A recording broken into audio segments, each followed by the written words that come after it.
ৰকিবুল হুছেইন নাগৰে নিজেই ক'লে যে হিমন্ত বিশ্ব শৰ্মাৰ প্ৰতি ৰাইজে সমৰ্থন জনাই চামগুৰি সমষ্টিটো এৰি দিছে। তেওঁতো নিজেই ক'লে কিবা হিমন্ত বিশ্ব শৰ্মাৰ কাৰণে জিকিছে নেকি তেনেধৰণে নিজেই কৈছে। গতিকে হয়, আমাৰ প্ৰতিগৰাকী কাৰ্যকৰ্তা বুথৰ কাৰ্যকৰ্তাৰ পৰা সভাপতি কলিতা দেৱলৈকে সকলোৱে সমৰ্পিতভাৱে কাম কৰিছে। কিন্তু মোদী ডাঙৰীয়াৰ আদৰ্শ তথা ডক্টৰ হিমন্ত বিশ্ব শৰ্মাদেৱৰ যিটো বিকাশৰ ৰাজনীতি, বিকাশৰ যিটো ধাৰা বৈছে তাৰ প্ৰতি জাতি ধৰ্ম বৰ্ণ নিৰ্বিশেষে ডক্টৰ হিমন্ত বিশ্ব শৰ্মাৰ হাত শক্তিশালী কৰিবলৈ আগুৱাই আহিছে।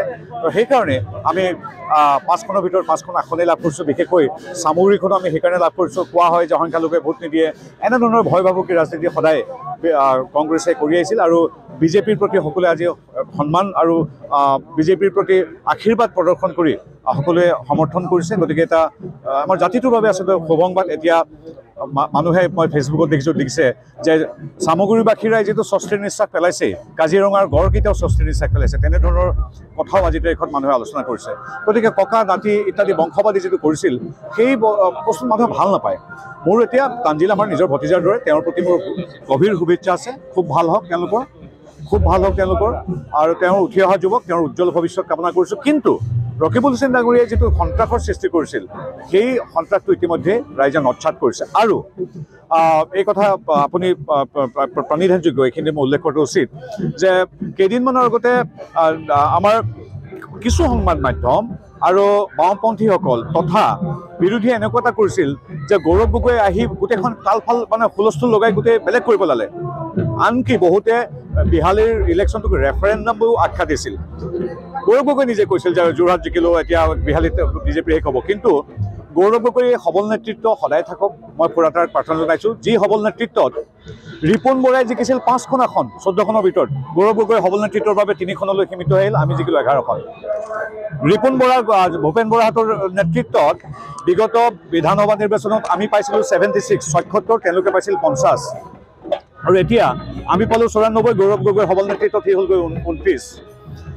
বিগত সময়ছোৱাত এই উপনিৰ্বাচন হোৱা বিধানসভাবিলাকত আমাৰ আছিল 4, তেওঁলোকৰ আছিল 1। গৌৰৱ গগৈৰ সবল নেতৃত্বত এতিয়া তেওঁলোক হ'লগৈ 0, আমি হ'লোঁ 5। গতিকে এই সবল নেতৃত্ব অব্যাহত থাকক।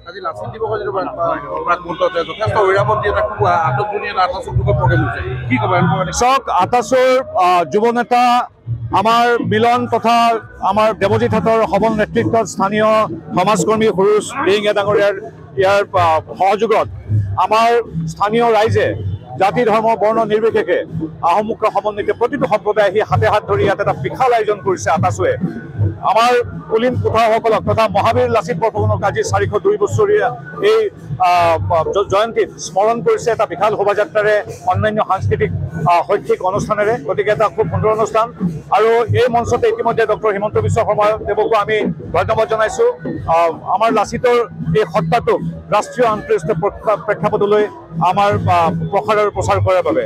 গতিকে সামগ্ৰিকভাৱে এটা অনুপম পৰিৱেশ, দেশ প্ৰেমৰ এক পৰিৱেশ, কেৱল আহোম নহয় সমগ্ৰ অসমীয়া জাতিৰ স্বাভিমানৰ প্ৰতীকস্বৰূপ, শৌৰ্যবীৰ্য প্ৰজ্ঞাৰ প্ৰতীকস্বৰূপ লাচিত বৰফুকনক সমগ্ৰ ৰাজ্যৰ লগতে আজি মৰাণবাসী ৰাইজেও আটাছৰ এই মঞ্চত আজি শ্ৰদ্ধা জনাইছে।